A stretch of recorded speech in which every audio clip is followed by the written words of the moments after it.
What is going on, Wolfpack Nation? Welcome to an episode that I think that you all have been waiting for, which is what is Tuffy Talk thinking in terms of season predictions, y'all? We have this amazing season coming up here that we have been looking forward to for a very long time. And now here today, we're going to start diving deep into what our predictions are for this upcoming 2023 season here. So how it's going to work here is this is going to be split up into 3 parts. We have 12 games. We're going to do 4 games per episode. So for today, we're going to talk about UConn, Notre Dame, VMI, and Virginia, and then the next 4 and the next 4, and then you'll know what each of our season predictions are. And keep in mind that, again, each of us here at each of the Tuffy Talk crew members will have our own predictions here. So with that being said, we're going to jump right to it here. And Greg, we got UConn starting off, and I picked you because you and I have the honors of going to UConn to put some NC State red in those bleachers at UConn, and so kind of give me your thoughts, man. Right now, I think NC State was a 15.5 point favorite for this game. So what are your thoughts? Yeah, that dropped. I guess it dropped from like 17.5 to 15. I don't, those first games are always interesting because you just don't know how teams are going to come out ready for a game. I'm excited for it because, like you said, we are going to be going up to it. Maybe exact some revenge from our Lady Women Wolfpack basketball squad. The last time a team was up there, it wasn't in our favor, but I'm excited to see what this team comes out with. The whole new look offense. Everyone's been talking about it, and UConn's I think they're a good first opponent. Very similar to the ECU matchup last year, where we're starting on the road against an American Athletic Conference team. So you go do a road game, but you're not going to Clemson, right? Like Louisville, I think did last year. So I think it's going to be a good first test, and I'm excited for it. Yeah. So are you giving us a win for that? So yeah, give us your thoughts. Each of us give us your thoughts, and then win, loss. Yeah. Yeah, I think we go up and get a win. I'm one of those guys. I'm not a gambler, so I don't really care about point spreads. Whether we win by 1 or win by 50, I really don't care. Just go give me a W, and let's get the season started off right. But I am excited about this new offense. I think the defense will hold them pretty good, and it's a UConn team that did make a bowl game last year, and they are making strides to be a better program. But again, like I said, I think it'll be a good first test, but we do get the win. Yeah, Macon, what you got for us?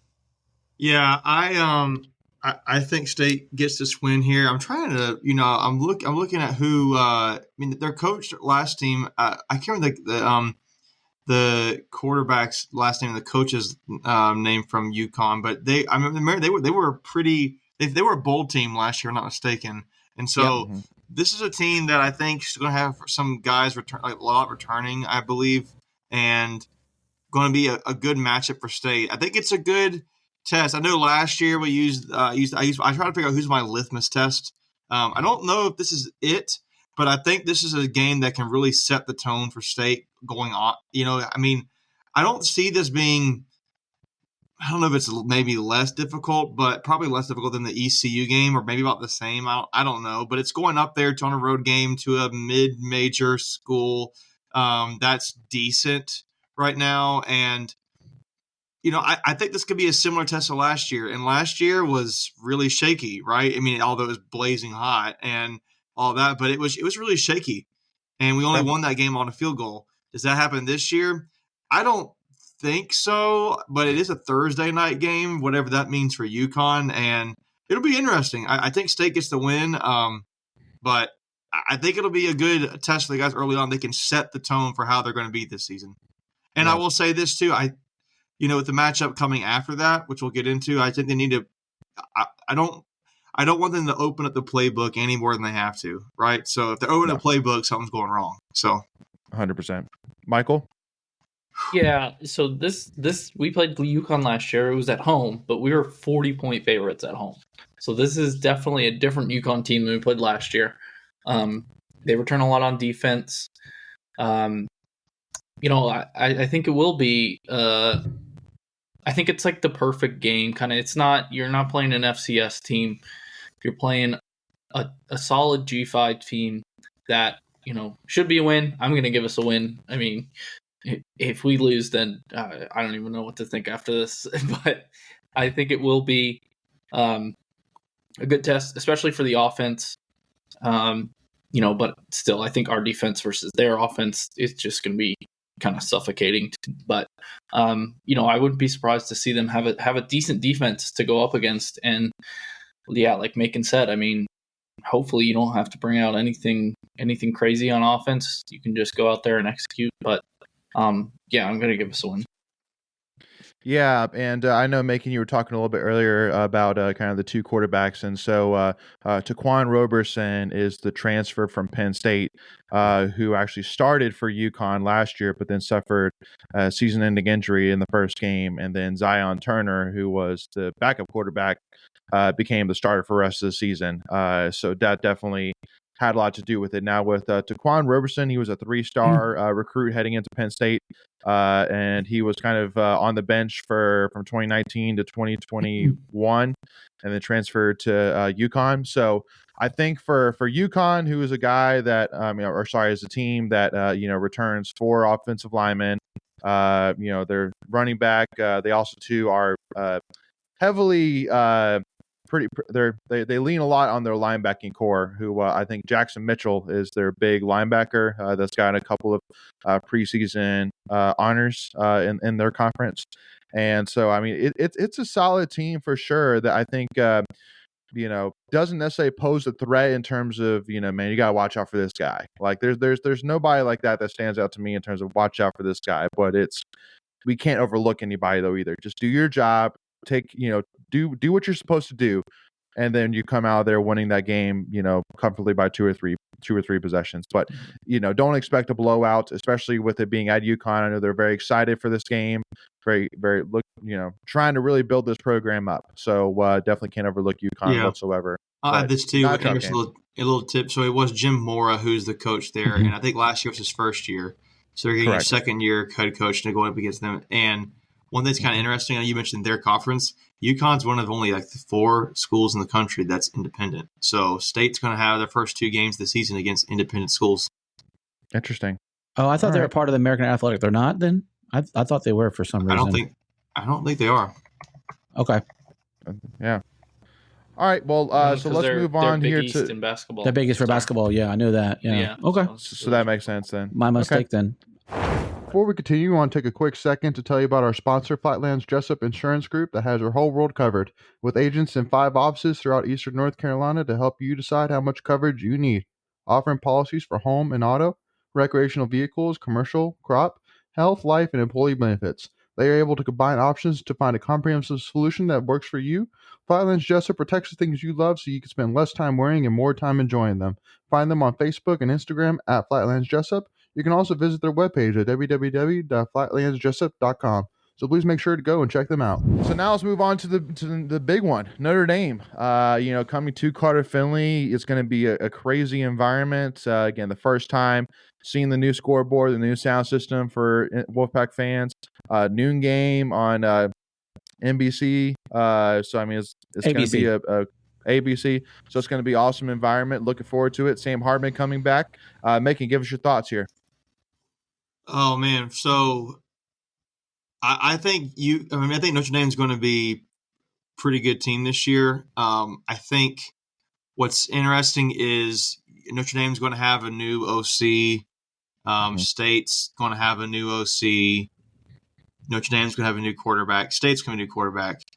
The good thing for both, I guess more so for State, I actually think in this situation is we know what Sam Hartman likes to do, and Sam Hartman knows us, but I don't know how much Notre Dame has. Maybe it's a little balance of both. I think it's going to be interesting to see how we figure each other out through that game. I'm going to be very interested to see how much we open that playbook up first game, because it is a non-conference game. It doesn't impact your ACC standings. It's a nationally televised game, and I think it's only want to win, right? We're going to play it, but I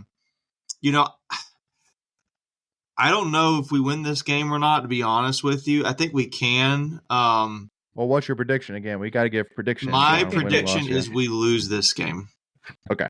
Yeah, cool. That's my prediction. All right, cool. Michael, what's your thoughts? I think I've said it before. I mean, I'm not really scared of Sam Hartman coming in to Carter Finley again. Obviously, everything around him is better than what he had at Wake. Well, honestly, Wake receivers might have been better last year, but besides that, like his offensive line is going to be way better at Notre Dame, and the defense he's going to play is going to be better, his defense. So he doesn't have to. They don't have to rely on him taking shots all game. I don't know. It's this one. So Notre Dame has 2 games before us. I think Navy and some other FCS Central team, Connecticut possibly. State, I believe. Yeah, so they do have that advantage of there'll be 2 games worth of film. Well, it'll be an advantage for us for the film, but they will have 2 games under their belt, so they'll be a little more in the swing of things. But I don't know. Like I said, I mean, if you just it just comes back to the quarterback for me. Like Sam Hartman, I know they beat us in 2021, but he still was not good in that game against us. Our defense the last couple of years has figured him out, and he's been successful, but it's been in that Wake Forest unique offense. I'm gonna say a win for us. I think we pull it out just because. Wow. I don't know. I think we're gonna have the better quarterback, and sometimes it's all it takes. Yeah. I'm gonna add this. I don't think Notre Dame fans, if they are believing in Notre Dame right now, their coach Marcus Freeman a ton. I think both schools, from like a offense right now and as a team this year, we're in a very similar spot. Not that they don't, not the view on the coaches, but just the team itself. Maybe the home environment is going to be a big deal and a big factor here. But I mean, Sam Hartman's played at State before, and so I don't know how that's going to impact. That's just another little tidbit I have there. So for me, I mean, obviously Sam Hartman, it goes without saying, all NC State fans know everything that Sam Hartman has to offer. The biggest thing for me really is that I think, honestly, for Notre Dame, this is going to be the most well-rounded team that State faces all year. They from a running game perspective, they return Audrey Estime, who was the leading rusher last year, ran for 920 yards, 11 scores, averaged close to 6 yards a carry.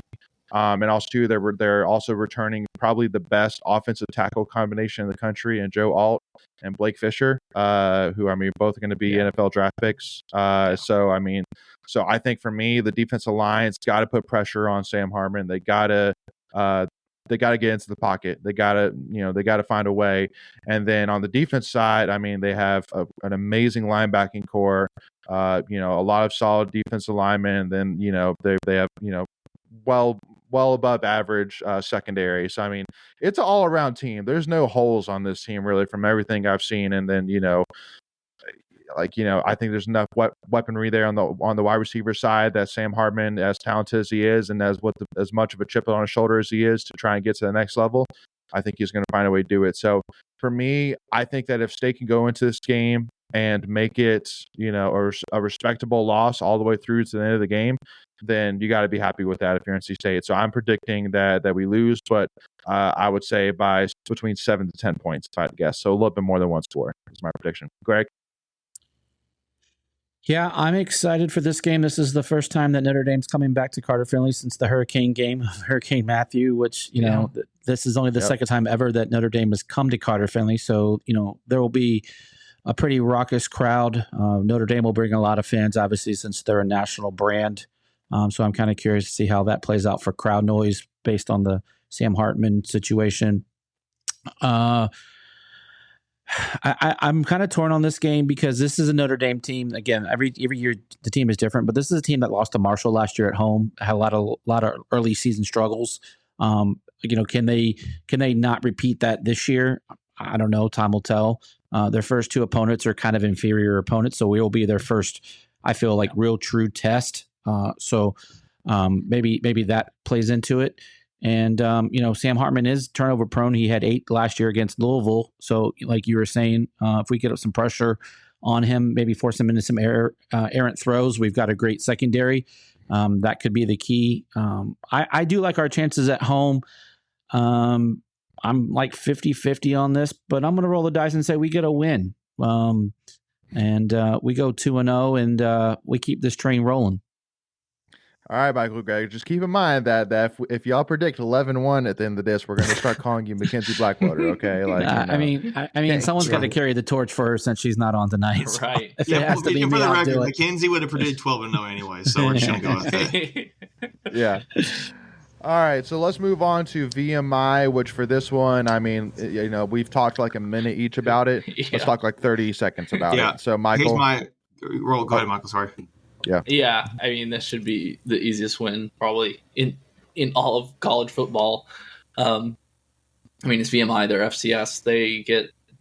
Any good players they have are gone to the transfer portal, and nobody's transferring into VMI, so it's not like they can even rebuild with that. So, I mean, yeah, this should be the easiest win on the schedule. Yeah, and then for me, I mean, the three things which I'll say is they lost their starting running back, they lost their leading tackler. Receiving wise, they didn't have a single wide receiver catch more than 2 touchdowns last year. They only had, and they didn't have a single one. They only had one guy that caught 2 touchdowns last year. Everybody else caught 1. So they're very run heavy offense, which I mean, if there's something that Tony Gibson defense, one thing about, they're going to stop the run. So yeah, very easy win here. Not really looking too much into this. Greg? For me, the most intriguing thing is this game is on the CW, so I will be at Carter Finley to watch the game, but I'm kind of interested to see how the CW broadcast looks and feels. Other than that, good point. I don't really have anything. It's VMI. They're a school much like the Citadel, though the Citadel is a much better program. And their football field, I've actually been to VMI. It looks like a high school field, so I'm not too concerned about this game. Yeah. Macon, final thoughts on VMI? Yeah, it's a win. So I just looked at the preseason votes. There's 9 teams in the Southern Conference, and they're picked to finish last. So, I mean, that's tough. That's not good. I looked at they've got some good players. They've got a few guys. They got a couple guys on first team. They're DB and Alex Oliver and a punter. Got a couple guys on the second team. But there's no offensive skill players on any of these teams. That should tell you something. So, yeah. Yeah, I think this is definitely a game where you want to see Brandon Armstrong, the first team for the first half, and then third quarter you play MJ Morris, fourth quarter you play Lex Thomas, and just see what you got for these guys. So, all right. So now finishing up with Virginia. So now it is up to me to start on this one, and Virginia is this is, besides VMI, this is the one I'm actually the most confident about, just because there's so many things about this game that's going in our direction. I mean, first and foremost, the Brandon Armstrong, factor. I mean, there's just no way that Brandon Armstrong will go back to UVA and lose that game. It's just not happening. Obviously VMI, we just played VMI the week before. So I mean, Brandon Armstrong should be pretty fresh. He's only going to, play hopefully half of that game.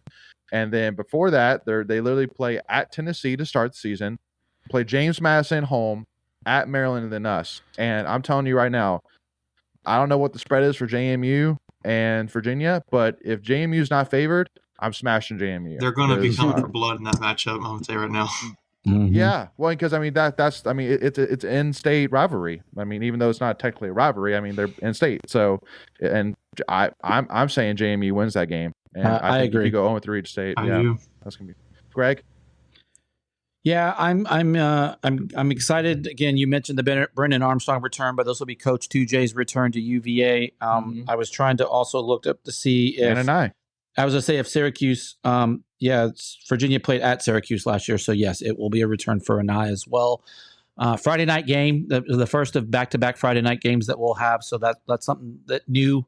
The last Friday game I remember we having was a torrential rain downpour against Virginia Tech years ago. So Fridays are going to be interesting. But again, I think this is a win for State. The UVA team is not going to be very good. They weren't very good last year.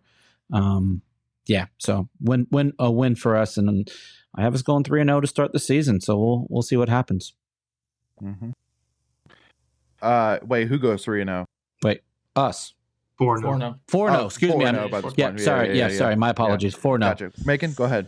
Yeah, I think State gets the win here. Virginia, similar to VMI, they were picked dead last in the ACC to finish. They won 3 games last year, won 1 game in conference. Granted, they had some stuff happen off, away from the football field that was terrible for them and messed everything up there. But, I don't think there's going to be much there. They got a new quarterback who has a sweet last name, Tony. And I think he's from is he from Old Dominion, or where's he from? Monmouth. Monmouth, that's right. Tony Muskett, I think is his name. Yeah. That's a good name for a quarterback. Tony Muskett's a pretty sweet name for a quarterback. They say he can throw the ball really well. I just I don't really know what to think about their team. I just don't know where their playmakers are going to be. I know they've got a running back from Clemson, Kobe Pace, transferred from Clemson to Virginia, so that'll be interesting. But it will be a win in my opinion.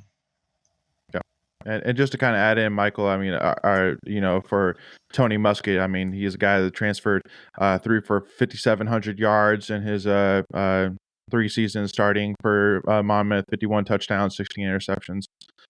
So, I mean, a solid quarterback at Monmouth, but, I mean, definitely jumping up to Power 5 is different. Yeah. Is Des Kitching still their OC there in Virginia? He is. That's a great point. Yeah, that's a win. Then. That's all we need to know. I'm marking that as a win. Love Des Kitchings. No offense, but I'm gonna add too. I think UVA. My notes here said they run a 4-2-5 defense, and it's going to be interesting. I know we ran that a few years ago. I don't know if there's any learnings we have from that, but it'll be interesting to see how that works. Yeah. I think Virginia's going to be very bad again this year. I mean, I would not be surprised if they fired Tony Elliott after this year. Wow. I mean, just really, I'd be surprised they fired him after last year. What happened? No, that's a quick hook. Why though? If he's bad again, almost just like clean house and kind of start the program over. I mean, this is only his second year though, right? I mean, they have a legit shot at going 1-11 or 0-12. I mean, who's they have their wins on their shot at it. I wonder if they've even got on their schedule. They're going to be bad. So they play. So they play Tennessee. Then they play James Madison at Maryland, NC State, at Boston College, William and Mary at home. So if you're going to find a win, but I mean, William and Mary's no pushover. And then bye week they play at UNC, at Miami, Georgia Tech at home, at Louisville, Duke at home. Georgia Tech might be a win. Georgia Tech. You could see, honestly, maybe they could get up for the Virginia Tech game at the end of the season. That might be. Virginia Tech's not going to be very good either. It's at Virginia. Oh yeah, Virginia Tech. So it ain't looking pretty for them. So by that time you could have more Hokie fans than Cavalier fans in the stands. Well, that's true. Probably. You probably will anyways because Virginia Tech fans are pretty good. So that's true. They love their football. So they do. All right, Wolfpack Nation. So that ends part 1 there, y'all. So just as a recap, got Greg and Michael predicting State going 4-0 through these games. And then Macon and I predicting a loss to Notre Dame. So 3-1 through the first 4 games. So tune in for part 2 where we continue talking about Louisville, Marshall, Duke, and Clemson. So we'll see y'all for part 2. Hit that subscribe button, hit that notification bell. If you enjoyed this prediction, hit that like button, and also give us a follow, Tuffy Talk Now, Twitter, Instagram, and TikTok. We'll see y'all for part 2 and go back.